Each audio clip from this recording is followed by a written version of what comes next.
We are studying Revelation. That's what we're going through, the seven churches here. We started in chapter 1 really with an introduction, just looking at the vision that John had. What is it that he saw?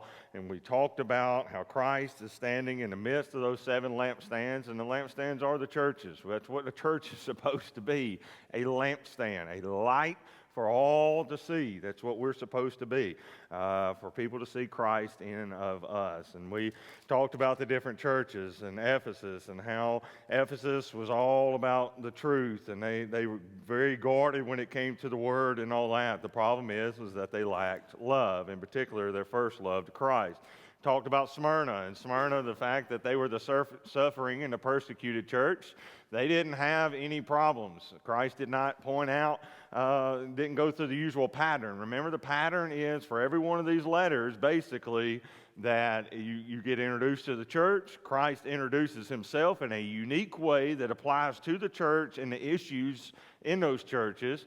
Then he gives a confirmation, he says something good. Then he gives a condemnation, something bad that they're doing wrong. Then he offers the correction, and if they do the correction, he gives comfort and assurity if they will do the correction. And so that's the pattern every one of these letters go through. Smyrna did not have a correction. He didn't offer anything that they were doing wrong, and the reason why is because why? Anybody remember why Smyrna didn't have any bad things going on? But that's it. Only hardcore Christians go to Smyrna. If you're going to lose your home, you're possibly going to lose your life or your family. You're not going to argue about the lights or the color of carpet or what songs are being sung or what translation you're using. Do you have a hymnal or are they up on the words on the wall? You don't argue about that stuff. You also don't have false teachers, because false teachers come in with personal agendas and greed and all that and seeking things. Nobody's going to walk into a church you're about to die. And so Smyrna only got encouragement because they were suffering in such a great and powerful way. Then you had Pergamum. Pergamum, everything, again, going good in that church. The only problem is they had some false teachings going on that needed to be stopped. A little bit of leaven. Leaven's the whole lump, and we talked about that. They needed to do some of those corrections. Thyatira was the one we discussed. Thyatira, sort of like Smyrna, had some issues going on, but the difference with Thyatira is that they actually allowed it. They were aware of it. They were all about the love. And just like I preached Sunday morning, you got to have both, truth and love. When it comes to the church of Ephesus, they're all about the truth, no love. When it comes to Thyatira, they're all about the love, and they could care less about the truth. Problem is, you got to have both. And there, Thyatira got corrected because they had forsaken the word itself, and they had forsaken and walked away from truth and allowed that Jezebel to continue to speak and to teach, as she's referred to there in that church. We talked about Sardis last week, which is the church of the living dead, literally, as they were a dead church. They had activities, and they could have pointed to things that they have done and things that they had accomplished in their life, but the reality is they were dead. They were living on past glories, things that they once had done, and that's why he commanded them to strengthen what you got left before you lose it. Because guess what? It's like I remind the group I have on Sunday or Wednesday afternoons, a little bit more mature than some of y'all. They're an older group, and I remind them of this. If you're not in heaven today, guess what? Christ has something for you to be doing. You're not retired, not in the eyes of God. He retires you when he brings you home. And so there's something to be doing so that to strengthen what you have left, strengthen what he still has a desire for you to be doing. Now we move into the Church of Philadelphia. Church of Philadelphia, and that's the church that we're going to be discussing tonight. So we're in Revelation chapter 3. We're in verse 7 through 13. So Revelation chapter 3, verse 7 through 13, and I'll go on and read that letter to you. And to the angel of the church in Philadelphia write, He who is holy, who is true, who has the key of David, who opens and no one will shut, and who shuts and no one opens, says this, I know your deeds. Behold, I have put before you an open door which no one can shut, because you have a little power, and have kept my word, and have not denied my name. Behold, I will cause those of the synagogue of Satan, who say that they are Jews and are not, but lie, I will make them come and bow down at your feet, and make them know that I have loved you.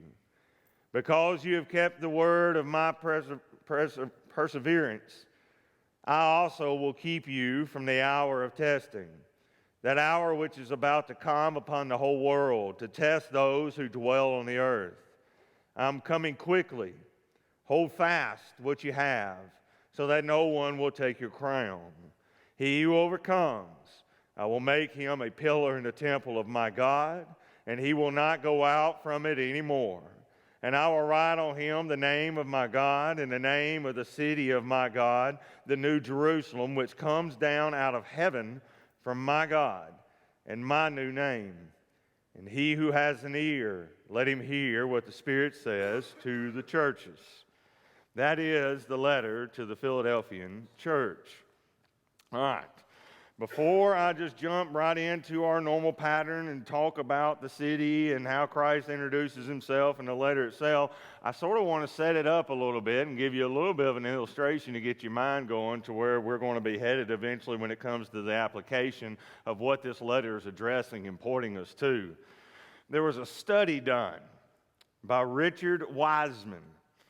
Richard Wiseman is a psychologist, and he did a study, and what he did is he got a group of people that he filmed, and they had a basketball, and they were going to pass that basketball around, and they kept passing the basketball around in his film, and he got about 100 people together and says, you got to count how many times they passed that basketball. They're going to be playing a basketball game. Now, anybody that's ever seen a basketball game, that's a lot of passing. So you really got to pay attention. And to help motivate this 100 people to pay attention, he says, I'm going to pay you extra amount of money if you guess correctly or figure out correctly how many passes are made. So guess what? Everybody's watching. Everybody's watching that film. What he didn't tell them is that a man would walk in the midst of the game in a gorilla costume. Walk right through the middle of it. Even pause for a second and then exit the film. After it was concluded, they all added up and totaled how many passes and all that stuff, but he really just asked one question. How many of you saw the man in the gorilla costume? And only less than 10% saw him. They were so focused on the passes, so focused on what they were trying to keep their eye on that they completely missed the obvious thing that did not and should not have been there, a man in a gorilla costume walking through the game. That is sort of what I want to get your mind focused on to understand. The church of Philadelphia is known as the church as the opportunity. Have an opportunity. Something that they need to see and take hold of and grasp. But the problem is, if you don't see it, the opportunity, you're not going to catch it. You're not going to grasp it. You don't want to miss this opportunity. And that's what Philadelphia is really known for, is the church that has the golden opportunity. To begin us off, we need to understand the history and the context of the city itself. Now, this city is a little bit different than the other cities. I mean, let's just be real. How many of us have heard of the city of Smyrna or Pergamum or Thyatira? Not many. But how many of you have ever heard of a city called Philadelphia? Every one of us. And the reason why is because it's one of the major cities in the United States. We know about Philadelphia. In fact, I'm not a gambling man, but I'm going to bet that y'all probably know what Philadelphia stands for. Anybody want to take a guess at what Philadelphia stands for? You right there. City of Brotherly Love. Congratulations, you got it. You're a Greek scholar. It's the city of brotherly love. That's literally what Philadelphia means. And the way that it got its name is because of that right there. The man that was the king of the city was King Attalus II. And he was so loyally devoted to his brother Eutymus that he was willing to lose his life. And in fact, he did lose his life trying to defend his brother. And because of that sacrificial act of that king, they renamed the city Philadelphia. the city of brotherly love. That's how that city in Asia Minor got its name, and that's exactly why Philadelphia got named Philadelphia in the United States, because of that city in Asia Minor, the city of brotherly love. There's actually three things that stand out about the city of Philadelphia that are worth noting, that when you understand these three things, you're going to sort of pick out why Christ says what he says in this letter. Again, every one of these letters are specific to these cities.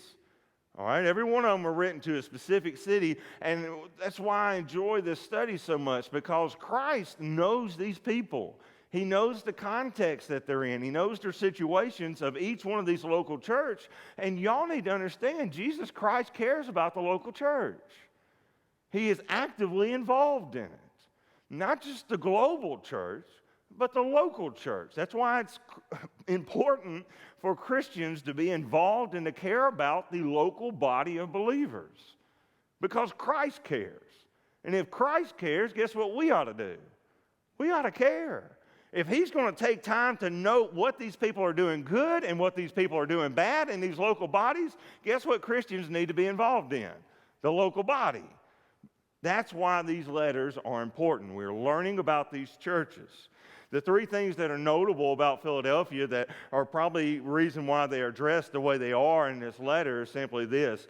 Philadelphia was situated there in the kingdom of Lydia. If you remember, as we discussed over the last church, Sardis. Sardis was the capital city of the ancient empire of Lydia. And it had only been captured a couple times in history. The Persians, the main one, as Cyrus was able to capture that city because the guard had fallen asleep and dropped his helmet, if you remember the story. But Philadelphia is only 36 miles from Sardis. All right, 36 miles from that city, and it's situated in a big plain. The only problem is that there was an active volcano not too far from the city, which caused constant tremors in the city. And they were in fear constantly of the volcano. And because it's a flat area, it wasn't really a popular city to be in. It was easily to be attacked. There was not a natural defense. And so if you were concerned about your welfare and wealth, you went to Sardis. That's why it was such a wealthy city. Philadelphia wasn't really that way. And the majority of people in the city of Philadelphia that called themselves Philadelphians didn't live in the city. Most people did not live in the city. They did their commerce in the city, but they lived outside the city, further away from the tremors of the volcano, because the city had so many issues. So that's one thing that is worth noting. In fact, in AD 17, the city was all but destroyed, and they kept having to try to rebuild the city. Something else that is worth noting about this city is this.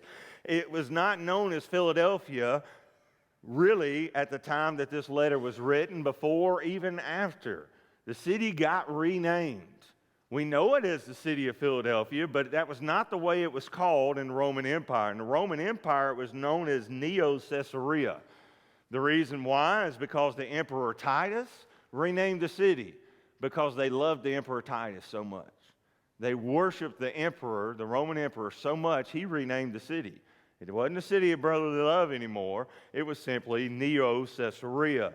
And so that's the second thing worth noting. The third thing worth noting is this.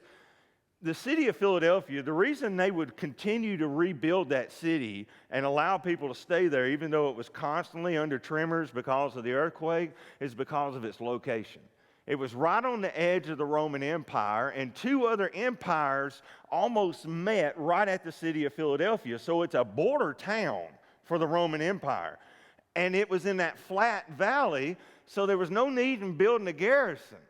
And so while it's a Roman city, they didn't really have a lot of legionnaires there. They didn't have an army there. Philadelphia was designed for this, and it's the reason why we still know it as the city of brotherly love. Their goal was to get all the Lydians and all the other two empires to gather and to do commerce in the city of Philadelphia, and they would fall in love with the Greek way of life, the Roman way of life, that they would all be willing to join the Roman Empire and not fight. So their job was simply to influence all their neighbors. That's the job of the city of Philadelphia in the eyes of Rome. And they did such a good job that the original ancient language of the Lydian Empire was done away with by AD 19. Everybody spoke Greek. They did such a good job of just getting everyone used to the Roman way of life. They were really good at what they did, the city of brotherly love. So that is the city. And so after we talk about the city, we move right into Christ's credentials, how he resembles himself or makes himself known to this church, his credentials. We find that in verse 7 of our passage where it says this: "To the angel of the church in Philadelphia write, he who is holy, who is true, who has the key of David, who opens and no one will shut, and who shuts and no one opens, says this." So that's how Christ identifies himself. The way, and if you'll remember, every one of these letters are completely different. He identifies himself in a unique way to each one of these cities to help them understand what the situation is going on that he is going to address. And so the first thing he does is he describes himself as the one who is holy. Well, what does holy actually mean? It simply means to be set apart, to be utterly set apart. And so Christ, when he opens up to identify who he is to this city, he says, I'm the one that's set apart. I'm the one that's different. Yes, you may worship the Emperor Titus, or you may worship whatever emperor it was at that time. Maybe you do that. Maybe you're all about Rome, but you need to understand the one writing this letter to you is holy. I'm the one set apart. We as Christians are to be holy. We are called to be set apart. You've heard me say in almost every message, either in the prayer before, the prayer after, or during the message, or in all three, that we're light and salt. Why are we light and salt? Because we're to be completely different. We're to be in the world, but not of the world. We are called to be different, to be set apart. That's what we're to do. And if you remember, y'all, that's what the Jewish people were supposed to be. We talked about the law Sunday morning, but y'all know why some of the laws are in there the way that they are? Do you really think the God of creation that built all this cares if you have two different styles of fabric meeting on your clothes? Well, that's one of the laws in the Old Testament. Why in the world would he put that law in there? Because they're to be different. Everything's to make us different. You got to understand the heart of the law. What's the intent behind the law? Y'all, it ain't because our Creator cares if you've got neon next to cotton. What he does care about is, are you different? Are you living for me? Are you living in such a way that people see that you're different and they want to know why? They want to know why you have what you have. And so that's what he opens up with, saying, I am the Holy One. Notice he also says, I'm the one who is true. Well, we just talked about it Sunday morning. Truth. You can't do away with it. While a lot of churches are trying to do that, walking away from the truth, we can't do that because Jesus Christ is the truth. When he sat there and he looked at Pilate and was talking to Pilate about the truth, and Pilate looked at him and says, what is truth? Jesus should have just said, me. I'm the truth. And everything I say is the truth. And there is a thing called absolute truth in this world. 2 plus 2 still equals 4. I don't care what anybody says. And that's why I sit there and I will, to the day I die, tell people exactly what Jesus said, that he is the way, the truth, and the life, and there is no other way to the Father except through him. While we live in a culture that will want to give you 1,000 different ways to heaven, not according to Jesus.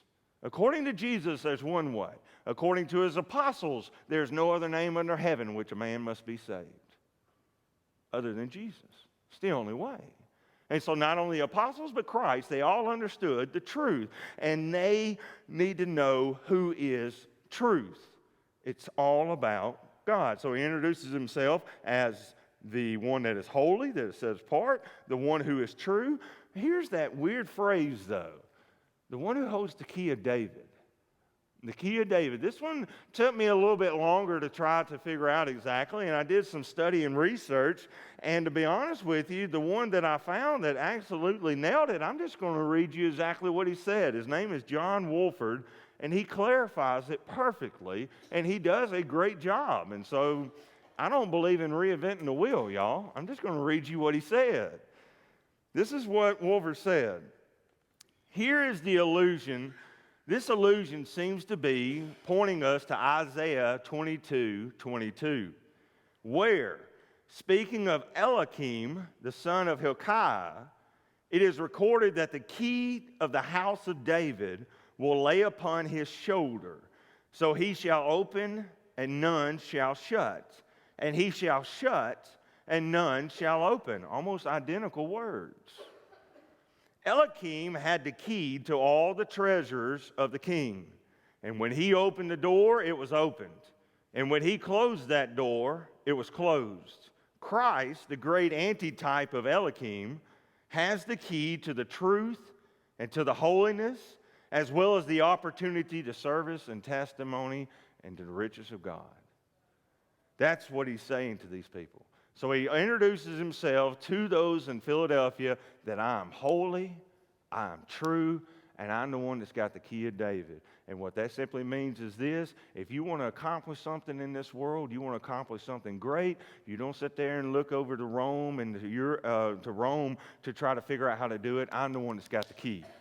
He points to the Old Testament figure that had the key to David's treasuries, and if you're going to run the empire of Israel, you got to get some money every now and then. It's why every other Wednesday I come in late to this meeting, because we have a treasury discussion. We talk about the money of the church every 2 weeks. Well, they did too back then, and they needed Eliakim if they needed money, because you couldn't get into the treasury unless he unlocked the door. Guess what? Jesus Christ is the one that's got the key. He owns the cattle on 1,000 hilltops. You want something done? He's the one that's got the key. And if Jesus opens the door, ain't nobody shutting it. And if Jesus closes the door, guess what? Ain't nobody going to open it. He's the one that's got the authority and power, and that's what he is making the Philadelphians understand. I'm the one that's in the control. I'm the one that's doing this. And if he's the ones doing it, we're the ones that have to follow suit and recognize that he is the one doing it and follow when he opens the door. So after he introduces himself, he does the next thing that he always does. He gives a commendation. He tells them what they're doing good. We find that in verse 8 of the letter. I know your deeds. Behold, I've put before you an open door which no one can shut, because you have a little power, and have kept my word, and have not denied my name. All right. So here again, he keeps pointing us to this open door. You might not know this, but that phrase, open door, is found 3 times in the New Testament. 3 times. Other than this time, 3 other times. And so what I want you to do is to know what these 3 times mean, because if you're doing a study of God's Word and you find these phrases, just as I took you back to the key of David to understand what Jesus is trying to say, you got to actually look at these other times these words are used to know what he's talking about when he says, I have an open door. I've opened this door that nobody's going to shut and that nobody else could open but me. And so what is he's trying to say when he says, I have an open door? And what he's talking about is kingdom opportunity. Kingdom opportunity. And what I mean by that is growing and enlarging God's kingdom. Sharing the gospel. That's what he's trying to say, and I'll show it to you. Here's the 3 times in order that they appear in the New Testament. The first one is found in Acts chapter 14, verse 27, where it says, when they had arrived and gathered the church together, they began to report all the things that God had done with them and how he had opened a door of faith to the Gentiles. And so what he's talking about here in the book of Acts is Paul goes back to the church that had sent him out on a mission trip, and he says, y'all, let me tell you what happened. God done opened the door and allowed the Gentiles to get saved. And he was excited about it. And so the open door simply means that people are gaining in faith. It's enlarging the kingdom, that the gospel is being successful. That's the first mention. The second time it's mentioned is in 1 Corinthians chapter 16, verse 9, where it says this, a wide door for effective service has opened to me, and there are many adversaries. And so in this context, he's talking about how the kingdom is actually powerful. How the door has been opened to him. Paul is writing to the First Corinthians, writing to the Corinthian church in the first letter that we have recorded in the New Testament. If you know anything about the Corinthian church, they had issues, all right? A lot of issues. And what Paul is saying here in this context is this: I know you got issues, and I know I need to come to you. And in fact, I want to come to you, but I can't. And the reason I can't come to you, because God done opened the door right here, and I can't leave. And once God opens the door, guess what? You're not supposed to leave. If He opens it, you got to walk through that. You got to be aware enough to walk through it. Because He opens only what He can open, and He closes what He closes. And so if the door of opportunity is open, even though he wanted to go to Corinth and fix that issue and it was an obvious need, he couldn't leave where he was at because the door was open. So it's talking about kingdom work. The third and final time we see it mentioned is in the book of Colossians. Colossians chapter 4, verses 3 and 4. And this is what it says: praying at the same time for us as well, that God will open up to us a door for the word, so that we may speak forth the mystery of Christ, for which I have also been imprisoned, that I may make it clear in the way I ought to speak. Again, the context here, when he wrote to the Colossians, Paul was in prison, but he had an opportunity to share the gospel, that he could go and bring people to faith in Christ. And so he referred to the Colossians saying, I need you to be praying for me because there's an open door here. I have a chance to do something for the kingdom, to have a real impact for the kingdom. And so when you read in this passage where he says, I have put before you an open door, that's what Christ is telling the church at Philadelphia. I got you a door open. I got a place of service for you. I've done paved the way. You just got to go through it. You got to recognize the opportunity you have to have a kingdom impact where you're at.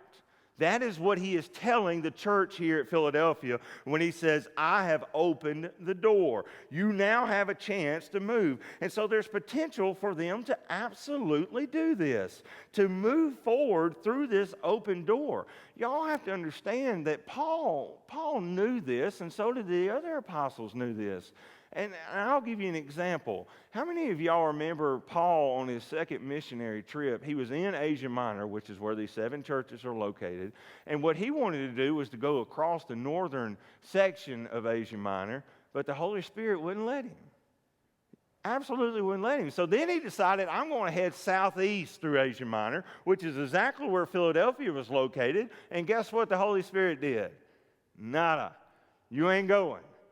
And so he closed one door, he closed another door, and then in a dream, he had what most Christians refer to as the Macedonian call, where God says, no, you're not going through the northern section of Asia Minor, nor are you going to Southeast Asia Minor, you're going to Europe. I'm sending you over there. And as he went over there, the rest is history. Christianity made it to the continent of Europe, because Paul followed the open door after God had already closed 2 other doors. The reason why I'm saying that is this. Y'all, you got to pay attention to the open doors, and you got to pay attention when God closes doors.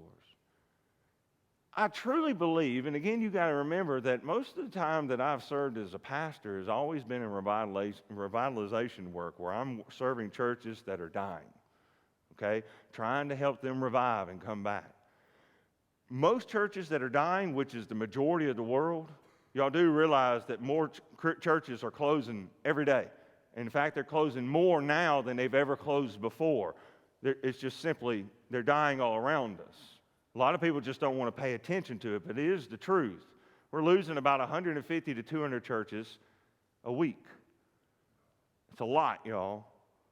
But they're closing every day, because they're dying. And do you know one of the reasons they're dying is because they have failed to notice when the door is open, and they have failed to notice when doors are closed. They are so adamant about doing the same thing they've always done that they don't realize that sometimes God closes doors. Y'all, I don't like it when God closes doors on me. I really don't. How many of y'all like that? You got plans, you got ideas, and you got dreams, and God says, no, you're not doing it. None of y'all jump for hallelujah on that. But he does that, and he does it in churches too. I've seen him stop ministries dead in its tracks, but I've seen him open up another door. The problem is, most churches, I think they're men. I refer to it in the masculine form because a lot of churches are just stubborn and hard-headed. Not that you men are stubborn and hard-headed, but we're in church, y'all, let's be honest. We can be stubborn and hard-headed. And most churches are stubborn and hard-headed.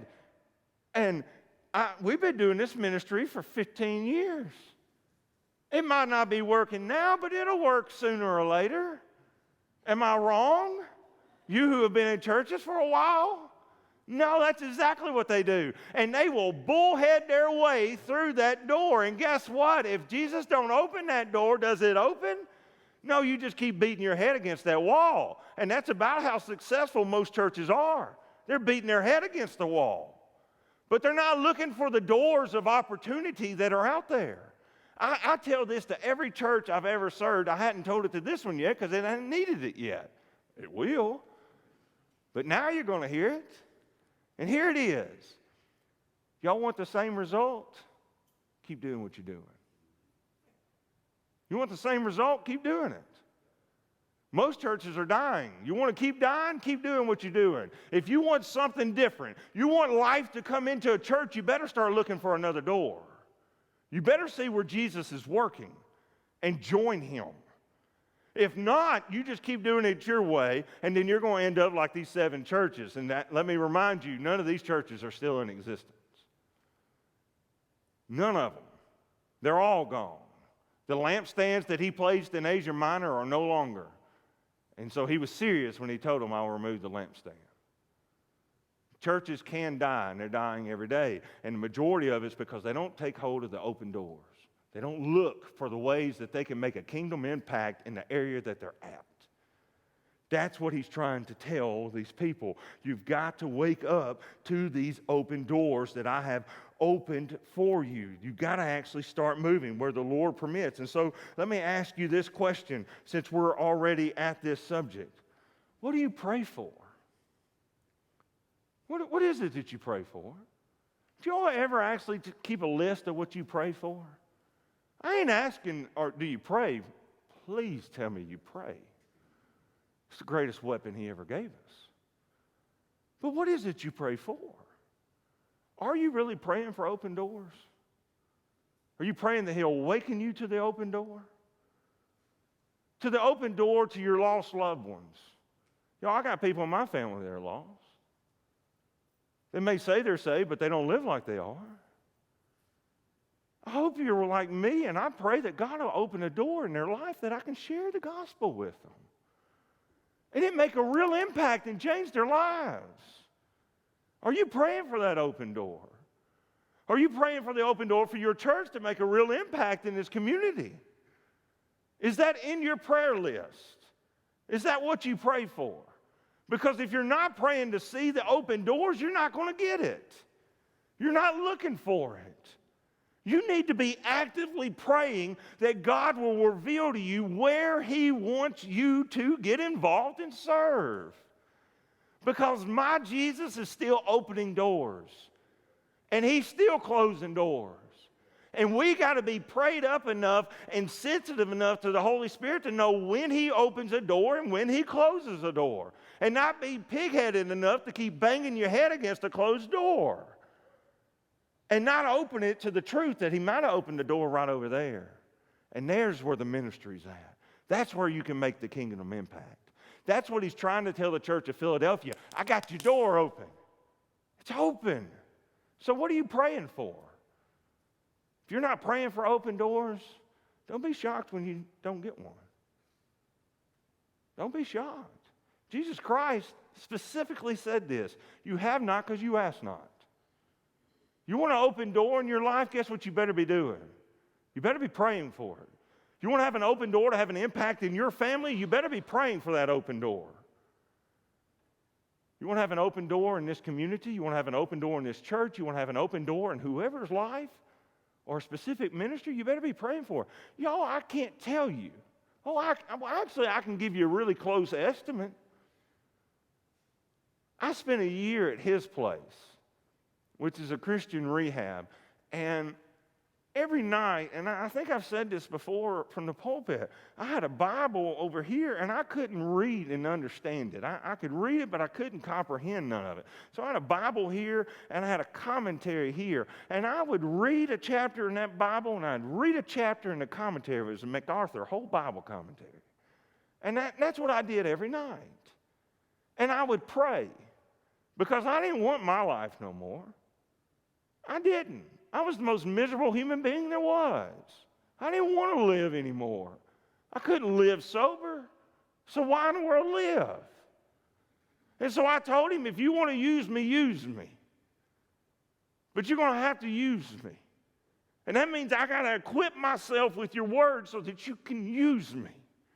And have a sharp sword. Give it to me, God. And I pray for open doors. Did I want to be a pastor? Heck no. I'm telling you now.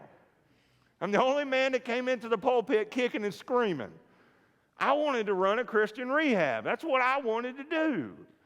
But that ain't the door he opened for me. He may one day, but it ain't today. Today he wants me to pastor churches. And so guess what I did? I went through the open door. And I've seen people's lives get changed. And he's changing my life in the process. But you ain't going to have an open door if you don't pray for it. So what are you praying for? If you see all throughout the Word that they had open doors, why ain't you praying for it? You're never going to have more of an impact, or your impact that you're making now ain't going to be any different if you don't change something. Just as those dying churches. You want the same results that you're currently getting in your Christian walk? Keep doing what you're doing. You want to have a different walk in your Christian life? You need to change it. Start praying for God to open the door for you. And be prepared that when God opens doors, you better be ready to walk through them. And sometimes that's going to be in an area that you might not have signed up for. But listen to me. It's the greatest move I ever made in my life. And it changed my life. And it saved my life. Look for your open doors, and you better be praying for it. Something that shocked me when studying this passage is this. Did y'all see that phrase in there where he says, you have a little power? Did y'all ever see that? That's one of the things that really jumped out at me. You have a little power. Here, we're in the section that he's giving the church a commendation. He's lifting them up. And he says, you got a little power. That doesn't do it for me. You know what does it for me? I want somebody to say, woo, boy, you stout. You strong. That's, it ain't today and it ain't never going to be, but there are some guys in the gym I go lift out, when they're lifting weights, every head is turned because they ain't sure they're going to get that off of them. And when they do, everybody's like, wow, that's a lot of power. That's a lot of strength. And if you're going to tell this church, man, you got an open door, you would think Jesus say, you got a ton of power. You got it. But that's not what he said. He said you got a little power. Do y'all know why he said it? It's one of the great things about Scripture. Y'all, big things come in little packages. And we're really bad about not focusing on the little stuff. One of my favorite things in a study that I did when I first became a Christian is there was a phrase that always captured me, and it's really what gave me a love about finding history and context. And it was written by King Solomon. And in his wisdom literature, he said this: it's the little foxes that spoil the vine. It's the little foxes. Y'all ever heard that? Let me explain to you what he meant by that. He's talking about a grapevine. And if you've ever seen a grapevine, you got the trunk of the vine, the main branch, and travels off, and the clusters of grape come off the branches of the vine. And the big fox could stand up on its hind legs and eat the clusters of grapes. But them little foxes can't do that. They couldn't reach the grapes. And so what they would do is they'd come to the trunk or the main branch of the vine, and they would gnaw and scratch at the base of that, and that sap that would come up out of that vine was sweet, and they would lick the sap out of it. Here's the problem. Are you going to lose a lot if you've got a big fox in your vineyard? You're going to lose a couple clusters. But you're going to lose everything if you've got a little fox. Because as they drain the sap out of that thing, it's going to kill every cluster of grape there is. And so Solomon was correct. It's the little foxes that spoil the vine. What did he say in Proverbs? It's a little slumber that what? Brings on poverty, y'all. I like a nap. But if that's all you do, guess what? You poor. And you're going to stay poor. So a little slumber can be a problem, just like a little fox. You got to understand it's the little things. Y'all, it's the little leaven that what? Leaven's the whole lump. You don't think about the little things. But it's the little things that make a difference. I'll give you another one. Most of y'all have been in churches a long time. What did James refer to the tongue? He said it's a little member. Y'all ever seen a tongue get less loosed in a church? I have. And that's why James says it's like setting a forest fire. You let somebody start running their mouth, that little bitty tongue, it's a little bitty thing, a little small muscle, but it can destroy an entire church. It's the little things. And do you know something? Little things ain't always bad. They can be if you don't pay attention to them, but little things can be really good too. It was a father that had just a little bit of faith, and he asked Jesus, Lord, help my unbelief. That saved his son. Jesus said if you had faith the size of a mustard seed, just a little bitty seed, the smallest of the seeds for the Jewish culture at that time, you could move mountains. So when he tells them you got a little power, they got all the power. Because the one who opens and shuts the door is the one that gave them the power. And it's his power. And so they have the power to do something. The problem is, all us disciples are just like the disciples. When they sat there and they had the multitude of 5,000 and 4,000, all they saw was the little bitty kid's Lunchable or sack lunch. That's all they saw. And they said, there's no way, Jesus, we can feed the multitude with this little bitty thing. Oh, yeah, you can. Because you got Jesus. You got everything you need. And that's why most churches fail. And that's why he's trying to tell this church in Philadelphia, you ain't Sardis, the old capital of Asia Minor. You ain't Ephesus, the current capital of Asia Minor. You're not all these other churches, but you got a little power. And that's all you need. The disciples simply needed to focus on what they had, and they could have made a difference in the lives of the multitudes. Most churches fail because they focus on what they don't have.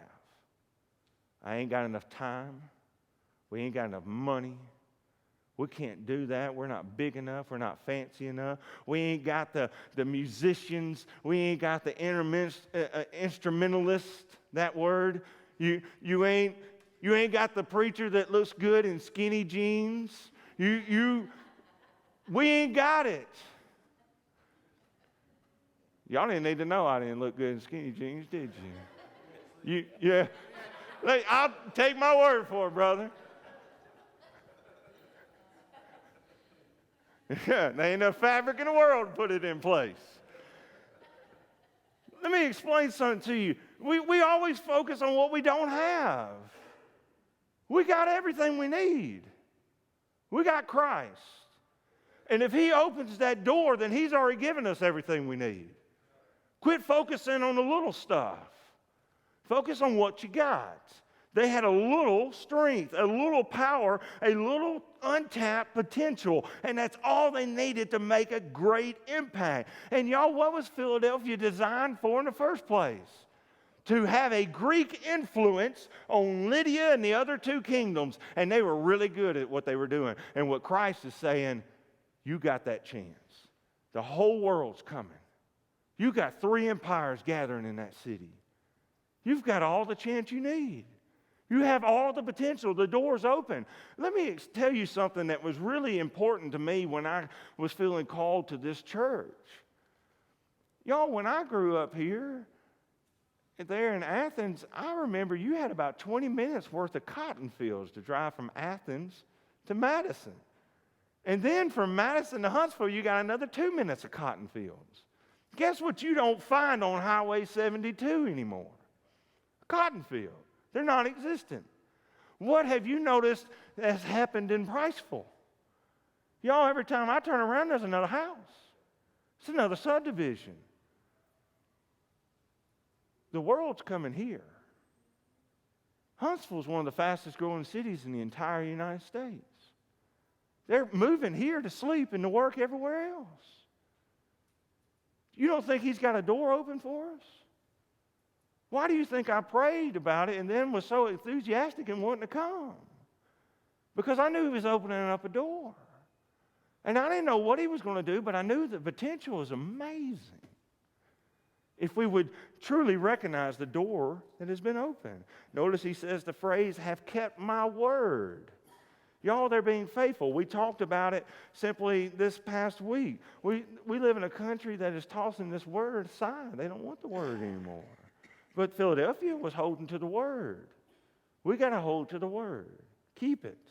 So he's encouraging them on the fact that they were able to keep the word. And they weren't just keeping it, they were doers of it. Y'all, you need to understand that we're not to be just hearers of the word, but what? Doers. I'm wasting my time if this is all I do. I have to realize that you have to apply what you're hearing. I can come up with all the great stories about a man in a gorilla costume in the midst of a people passing a ball. But I can't get you to do what his word says. That's on y'all. You got to be doers of it. And Philadelphia is being called to keep his word, encouraged about it, to be doers of this word. Notice he says, you've not denied my name. They're persevering, y'all. They're actually persevering. And what you need to understand that if you remain faithful to his word and you walk through those open doors, guess what? You're going to have opposition. Don't think you're not. I never want to be guilty of painting a rosy picture. I'm going to tell you the truth, and I'm going to be authentic and just simply real. When we get involved in this community and we start walking through open doors, guess what? The adversary's coming. The world's coming, and it's bringing all its thunder. And it ain't always going to be pretty.